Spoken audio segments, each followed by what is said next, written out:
Part 11.27 Surah Hud Assalamu Alaikum. Welcome back to Sufi Essence with Hammad Syed, the magnificent tapestry of Surah Hud. Having woven together the destinies of nations from the time of Prophet Noah, peace be upon him, to the profound spiritual lessons of Prophet Moses, peace be upon him, now reaches a powerful moment of reflection and direct exhortation. The verses before us now transition from grand historical narratives to timeless principles of divine justice and the ultimate triumph of truth. They ask a profound question of all of humanity and offer a final, all-encompassing spiritual truth to the Prophet, peace be upon him, and his followers. This section is a culmination of all the previous stories, distilling their essence into a clear and unambiguous spiritual law. It speaks to the eternal struggle between spiritual insight and worldly heedlessness, between divine guidance and the corruption that arises when a society prioritizes material gain over the purification of the Qalb. Kanzel Iman, Quran, Hud, 11-116-120. So why were there not among the generations before you those of authority, forbidding corruption in the earth, except for a few of those we saved from among them? Those who wronged pursued the enjoyment of luxury, and they were criminals. And your Lord would not have destroyed the towns unjustly, while their people were doing right. And if your Lord had willed, he could have made mankind one community. But they will not cease to differ, except those on whom your Lord has bestowed mercy. And for that he created them. And the word of your Lord has been fulfilled. I will surely fill hell with jinn and mankind altogether. And all we relate to you from the news of the messengers is that by which we make your heart firm. And in this has come to you the truth, and an instruction and a reminder for the believers. The opening verse poses a profound and poignant question that cuts to the very heart of the spiritual and moral decay of nations. So why were there not among the generations before you those of authority, forbidding corruption in the earth, except for a few of those we saved from among them? And those who wronged pursued the enjoyment of luxury, and they were criminals. The verse points to a recurring historical reality, the absence of a spiritually minded and morally courageous leadership. The phrase those of authority, Ulu Bakia, refers to people of spiritual remnants, those with a spark of divine wisdom and integrity who stand against the current of corruption. The Quran makes it clear that such individuals were always a rarity, a precious few who were saved from the spiritual deluge that consumed their societies. It is a profound and unending spiritual reality that a person's spiritual station is not determined by their worldly status, but by the purity of their Qalb. The downfall of these nations was not due to a sudden external calamity, but to an internal decay, driven by their leaders who pursued the enjoyment of luxury and became criminals. This is a powerful reflection on the political and social reality of the Quraysh elite in pre-Islamic Mecca. The city, center of trade and a spiritual hub with the Kaaba, was governed by a powerful and arrogant aristocracy. Their authority was built on material wealth, tribal power, and a pursuit of luxury that led to the exploitation of the weak and the spiritual corruption of the masses. They were precisely the kind of people described in this verse, those in positions of power who not only failed to forbid corruption, but actively engaged in it. They saw the spiritual call of the Prophet, peace be upon him, as a threat to their established social order and their luxurious way of life. They were blinded by their worldly power and their spiritual heedlessness, a state of being that is beyond all human comprehension. The verses are a final and magnificent call to spiritual awakening, a profound reminder that our spiritual destiny is in our own hands, and that our choices have eternal consequences.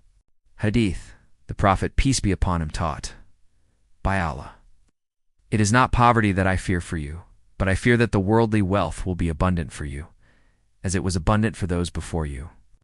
And you will compete for it as they competed for it, and it will destroy you as it destroyed them. Sahih al-Bukhari, Hadith, 3158. Sahih Muslim, Hadith, 2961. This hadith is a profound spiritual truth, a direct commentary on the verse we have just explored.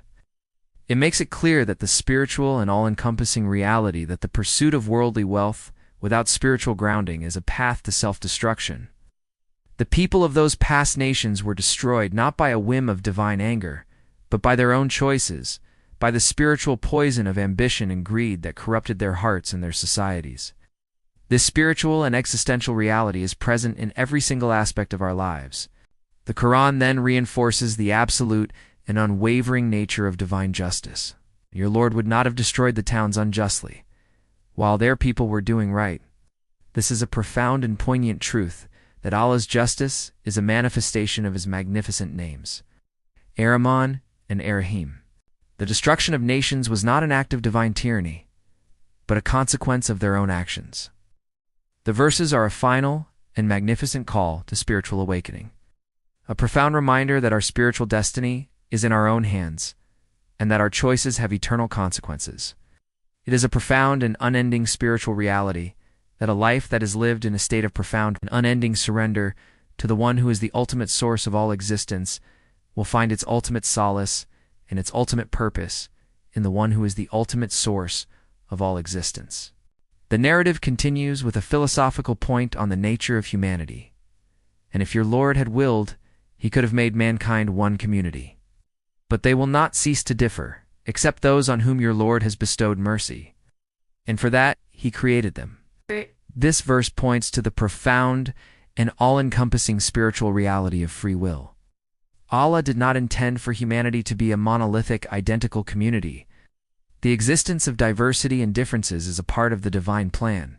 However, true unity, the spiritual and all-encompassing reality that is at the very heart of our spiritual reality, is found among those on whom Allah has bestowed mercy. These are the people whose hearts are aligned with the divine will, who transcend their worldly differences to find unity in their love and submission to Allah. This is a profound and poignant truth that a person's spiritual station is not determined by their worldly status, but by the purity of their Qalb. The verses conclude with a powerful and comforting message for the Prophet, peace be upon him, and the believers. And all we relate to you from the news of the messengers is that by which we make your heart firm. And in this has come to you the truth and an instruction and a reminder for the believers. The purpose of every single prophetic story from Noah to Moses is to fortify the Qalb of the Prophet, peace be upon him, and the believers in the face of immense challenges. The early Muslim community in Mecca and then in Medina needed this spiritual sustenance. They were a small, vulnerable group building a new society against overwhelming odds. The stories of the past were a source of strength, a profound and unending spiritual reality that is at the very heart of our spiritual reality. They provided a spiritual certainty that if they remained steadfast, just as the prophets before them had, they would ultimately triumph. The verses are a final and magnificent call to spiritual awakening, a profound reminder that our spiritual destiny is in our own hands, and that our choices have eternal consequences. It is a profound and unsparing indictment of the spiritual heedlessness that can prevent a person from finding their ultimate solace and their ultimate purpose in the one who is the ultimate source of all existence. Hadith, the Prophet, peace be upon him, taught, "There is a piece of flesh in the body. If it is sound, the whole body is sound, and if it is corrupt, the whole body is corrupt. Indeed, it is the heart." Sahih al-Bukhari, Hadith 52. This hadith is a perfect companion to the final verses. It tells us that the physical and spiritual states of the community are a direct reflection of the spiritual state of its individuals. The pursuit of luxury and corruption mentioned in the verses is a manifestation of a corrupt Qalb. The steadfastness and righteous deeds are a manifestation of a sound and pure Qalb. This is a profound and all-encompassing spiritual reality that a person's spiritual station is not determined by their worldly status, but by the purity of their Qalb. Dua, my Lord, grant me the spiritual courage to live my life in a state of profound and unending surrender to your will. Amen. Grant me the spiritual humility to see the divine light in the humble and the meek. Grant me the wisdom to see your profound and unending mercy in every single aspect of creation. Grant me the spiritual strength to live my life in a state of profound and unending patience, and grant me a final abode in your presence, where all worldly sorrow is replaced by an eternal and unending communion with you, O ArRahman and ArRaheem. May Allah illuminate your heart and mind with the light of this divine ilm. May He make your channel a beacon of guidance for all who seek spiritual clarity and truth. May your efforts be a source of immense reward, and may you be granted the highest stations of paradise. May the peace and blessings of Allah always be upon you and your loved ones. May He grant you unwavering steadfastness on the path of truth, and may your work be a testament to His magnificent names, ArRahman and ArRaheem. Ameen.